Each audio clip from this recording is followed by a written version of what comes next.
presenting the transcription feature, Superman. Up in the sky. Look! It's a bird. It's a plane. It's Superman. And now, Superman, champion of the weak and the oppressed, valiant fighter for truth and justice, who is faster than an airplane, stronger than a locomotive, who comes from interstellar space, but who walks the earth as mild Clark Kent, news reporter for the Daily Planet. When we last saw him, Superman, as Clark Kent, had come to Boulder City in the Buffalo Hills with old Asa Hatch, scientist and photographer, to cover the dedication of a new national monument. On their way west, they had discovered a plot against the reform governor, Al J. Carson, and Kent had allowed himself to be carried off by the gang in the governor's place in the hope of learning their plans. The gang had thrown him in a lake and left him, but not until Kent had overheard them say that the gang chief himself, Pete Flores, was back at the executive mansion. Hearing the worst, Kent had broken his bonds, splashed upward out of the water, and returned, only to find the governor gone. As our story continues today, Superman is still running through the silent rooms, calling. Listen. Governor Carson. Where are you? Governor Carson. Governor. Not a sign of him. If the door of that closet wasn't damaged, he hadn't even forced the lock. What's that? Footsteps. Someone's coming. It's that devil Flores. And whoever it is, he's coming down the hall, outside the door. I'll change back to Clark Kent till I know who it is. Governor, I give you my word, it was all the doing of that fellow Keegan. Wait a minute, Hatch. Don't move. Who's that back of the curtain? Gosh, is that you, Governor?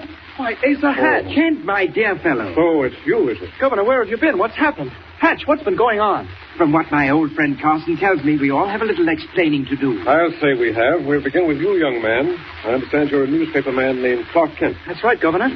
Say, I'm awfully sorry I had to lock you in that closet. I didn't want to, but it was just touch and go. Yeah, that's what you did to my chin, too. Touch and go.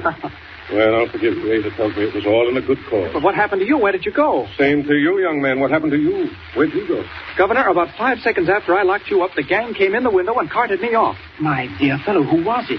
Our old pal, Dutchy Gann, Hatch. You remember Dutchy? Oh, indeed, yes. Well, Dutchy and his pals breezed in the window, slipped a bag over my head, and carried me away in a car. But what then? How'd you get loose? Oh, I don't know. I guess they got tired of something. Anyway, they rolled me out, and I came back, and here I am. But look, how did you get out of that closet? Well, I came to after a while and began kicking and yelling, and the guard came in and heard me. Oh. And, of course, the first thing I tried to do was phone for the police, and I couldn't. Well, why not? The wires were cut.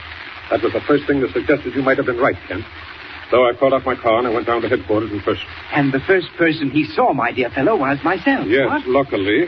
They were giving old Asa a tough examination. Yes. Wanted to know where he came from and all that. Oh, tremendous excitement. Jailbreak, prisoners escaped. They thought I might have arranged it, Kent. Me. Anyway, I got Hatch out of there and we came right back. Yes, and what I want to know now is what in the name of time is going on? It's a long story. I won't bore you with it. I'll just say this. Pete Flores is a crook and a murderer, and a mighty clever one at that. Before I was elected, he just about ran this territory. I swore that I'd put him and his whole gang out of business. And meanwhile, he's doing his best to put you out of business, eh? Well, I've got Enrico Frayne. He was Flores' right-hand man. Just a matter of time till I get Flores himself. Unless he gets you first, Governor. Is that it? He won't, Kent. That sort of rat hasn't the nerve. Well, what about tonight? Well, you said yourself Flores wasn't there. He left the dirty work to Gann. Well, really, Carson, I don't think it matters. Anyway, they missed fire, so that's that. Oh, no, don't you believe it. What? Well, bless me, Kent, what do you mean? Governor, you've got to be careful. I heard them talking tonight while they were driving me off. And I'm telling you, this is just the beginning. They've got something else up their sleeve. Well, what is it? And I don't know. But they're counting on it. Carson, if I were you, I should keep to myself, out of the public eye, until this fellow Flores is finished with, once and for all. Well, Hatch, I can't do that. Even if I wanted to, it would be the most cowardly thing I could think of. I couldn't do it. Well, my dear fellow, why not? The Buffalo Hills ceremonies, Asa. Have you forgotten what you came out here for? Oh, Governor, can't you get out of that? Absolutely impossible. There'll be thousands of people here from all over the country. I'm making the principal speech. Oh, yes, dedicating the Pioneers National Monument. Well, just the same, Governor, you'll be taking an awful chance. Why, it's a perfect setup for anybody that wanted to get you. Well, all right, Kent. After all, we can't live forever. Hello, who's that? Come in. Governor, I beg your pardon, sir. Well, it's Lieutenant Maxson. Come in, Maxson. Governor, I'm mighty sorry to bother you at this time of night. Well, too bad if I was in bed, but I'm not, so forget it. Gentlemen, meet Lieutenant Maxson, one of the guard officers out at Buffalo Hills. Buffalo Hills, at the National Monument? Yes. Ah. Maxim, this is Asa Hatch, the picture man, and Clark Kent, reporter for the Daily Planet back east. How do you do, Lieutenant? Glad to know you. Now then, what's on your mind? First thing, Governor, did you know your wires are cut? I did, and I do. Go on. All right, sir. Colonel Bowles told me to get right in here and give you a special message. Colonel Bowles? Yes, superintendent, officer in complete charge. Oh. Head of construction, head of engineering, head of the guard. Go on, Lieutenant. What's up? Governor, it may seem a little queer, but the colonel called me a while ago and said for me to come right into Boulder City and get you. Get me? Yes, sir. He wants me to bring you out to the monument. Said it was important and not to fail. What? Tonight? Oh, good heavens, man. I know. It seems queer and all that, but you know the colonel, sir. I do. He's as level-headed a man as ever walked. Well, if he thinks it's that urgent, it is. Governor, look here, sir. You're surely not going. Oh, dangerous, my dear fellow. Now, Highly now, dangerous. quit that, will you, both of you? You got a car downstairs, Lieutenant? Yes, sir. I drove in myself. Take you right back to the monument and bring you home again. All right, we're on our way. Oh, look here, you two don't need to come along. What? Mr. Story in the making? Oh, Carson, you don't know him. All right, I guess the car will hold four. Wait, What's the matter? I thought I saw someone sneaking down the corridor. Why, Huh? no, there's no one there. It's lighted all the way to the end. Well, I could have sworn. Well, never mind. Come along. It's after midnight. You'll get a chance to see what the new Pioneers National Monument looks like by moonlight. Lead the way, Maxim. But the governor was right. There was a form stealing silently in the darkness, out of the lighted corridor. The treacherous secretary, Keegan, who learned what was doing and who visited the car of the guard officer in the courtyard below, who crept through the shadows to place a certain small object well down in the cushions of the rear seat. An object which would stay hidden and unnoticed till the car reached the most dangerous portion of the mountain road, and then do its work, still hidden, still unnoticed.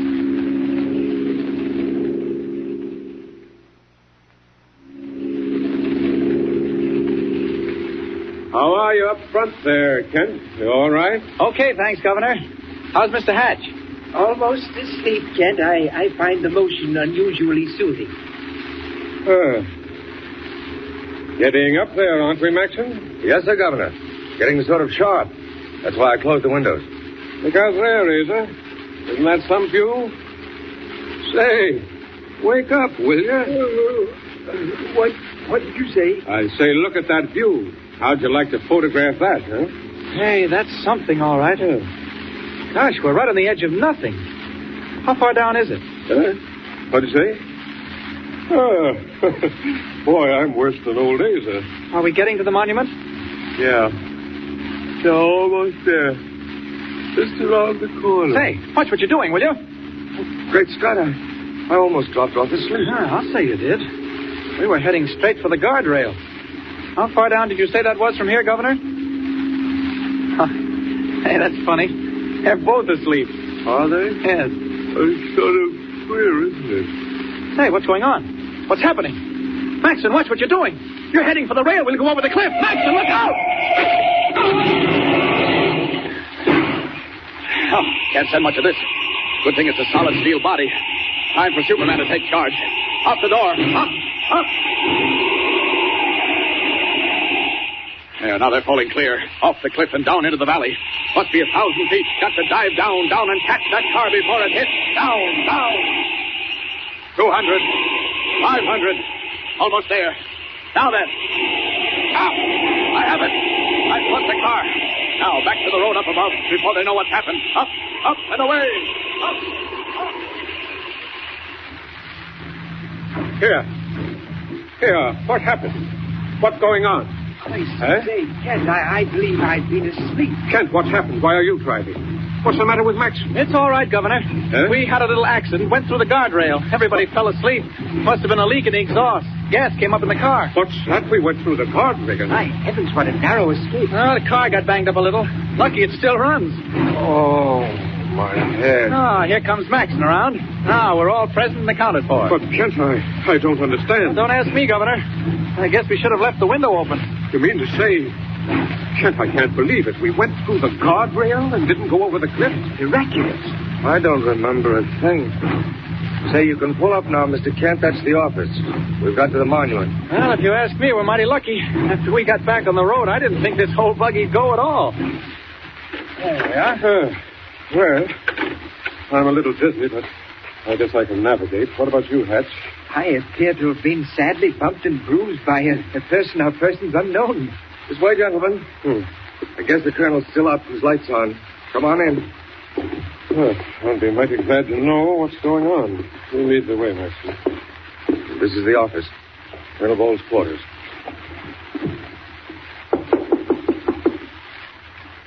Funny. Said he'd be waiting for us.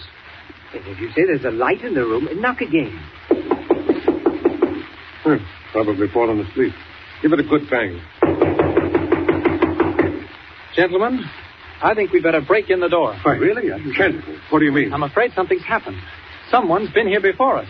Yes, he's right, Carson. Break it down. What do you say, sir? By all means, go ahead, Maxon. Here, I'll lend you a hand.